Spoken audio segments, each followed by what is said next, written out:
photo de Brice Clotaire Oligui Nguema lorsqu'il était encore bébé. À cet âge, personne n'aurait misé une seule pièce sur lui, même pas lui-même. Oligui Nguema avait-il été choisi depuis le sein de sa mère par Dieu Tout-Puissant pour devenir un jour président de la République du Gabon? Oui, pour ceux qui croient à la toute-puissance de Dieu. Non, pour les hommes qui ont la vision limitée. Parce que lorsqu'il naquit le 3 mars 1975, dans le Haut-Ogooué, en plein cœur de la forêt équatoriale, dans un environnement où tout le monde voit grand, dans les familles où on préfère qu'un enfant devienne administrateur civil, diplomate ou magistrat, Brice Clotaire Oligui Nguema va faire le choix de faire une carrière militaire. En ces temps-là, le choix pouvait s'apparenter à un manque de vision et d'ambition. Pourquoi choisir de servir les autres alors qu'on peut être servi? Pourquoi choisir d'être un homme de l'ombre alors qu'on peut être sous les feux des projecteurs? Le choix de la carrière militaire de Brice Clotaire en ces temps-là lui aurait coûté même une relation amoureuse.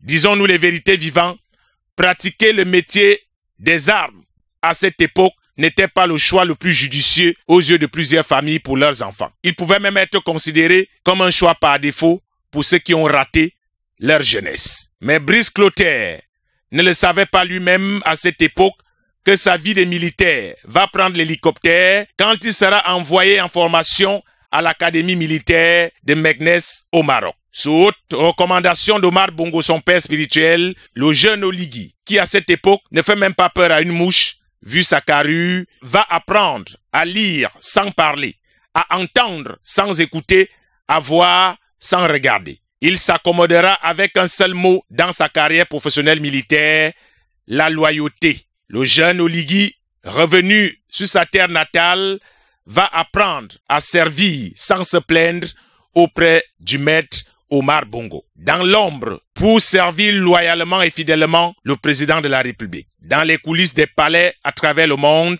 Oligui apprend aux côtés d'Omar Bongo comment se déployer sur le terrain diplomatique. Il servira le père avec la même loyauté qu'il en fera avec le fils, comme le témoignent ces images. Parfois en veste, que lui-même doit sûrement regarder aujourd'hui et se demander si son tailleur de l'époque ne voulait pas réduire ses chances de postuler un jour pour un défilé de mode.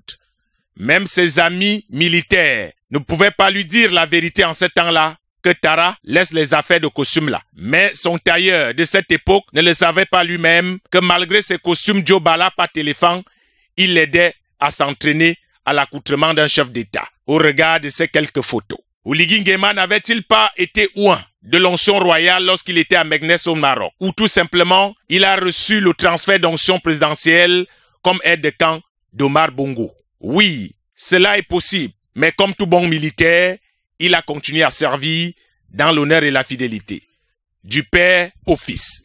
Malgré quelques humiliations dans sa carrière, comme la fameuse promotion de provocation comme attaché militaire au Maroc et au Sénégal. Dans le calme, sans jamais se plaindre, Brice Clotaire va continuer à servir son pays. Rappelé au bercail, pour prendre le commandement de l'unité d'élite gabonaise, la GR, Brice Clotaire a rendez-vous avec son destin en 2023. Dieu va parler au général de brigade et lui dire « Brice, ne laisse pas une fois de plus l'apostasie fusionner avec l'apocalypse après cette élection. Ceux qui avaient perdu membres de famille, amis en 2016, savent mieux que quiconque que l'acte héroïque posé par Oligui et le CTRI mérite l'amnistie à vie. Comme le dit l'adage populaire, la vie n'est rien, mais rien ne vaut la vie. Avant de dire dans la presse ou sur les réseaux sociaux qu'Oligui, tu nous as menti, tu nous as voilé les yeux, tu as volé le pouvoir, souvenons-nous toujours de ce qu'il y avait en 2016. Oligui veut-il enlever son treillis militaire pour montrer à toute la nation gabonaise qu'il a appris à côté d'Omar et qu'il sait comment diriger un pays? Nous laisserons la volonté populaire manifester cette décision si jamais lui-même veut aller jusqu'au bout de ce destin qui lui tend plus que jamais les bras. Abimté pour le moment.